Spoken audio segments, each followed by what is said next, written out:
over 140,000 Bitcoin could be dumped on the market, causing a catastrophic price collapse of Bitcoin and other cryptocurrencies. What we're talking about is the MountGox trustee. Now, MountGox, for those who don't know, was the biggest exchange in 2013, and unfortunately, they got hacked.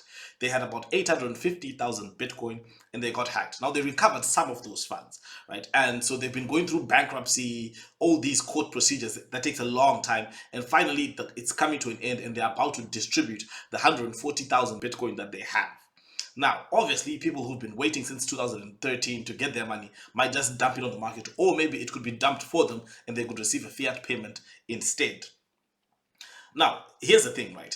Now, during the time, the founder, no, the guy who ran MountGox, Marco Pellis, he was running MountGox and he was also running a side business as a baker, right? He had a bakery.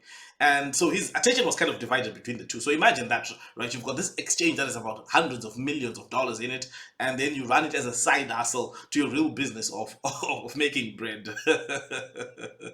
Seems irresponsible, right? But one of the things that I want to say is this, right? Most of the exchanges or entities that hold people's money for them end up losing that money.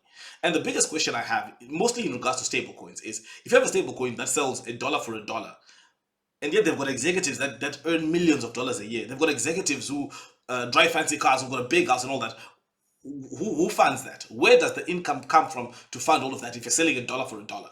Now, the only logical explanation is that they have to be taking some risk with that money. They have to be taking risk that's lucrative enough to make them sustain their big payroll obligations that they have. Now, this guy didn't want to do that, so he ran his main business on the side, maybe to sustain himself, but that ended up being catastrophic because he ended up losing people's money because of some security vulnerabilities that were exploited by some hackers.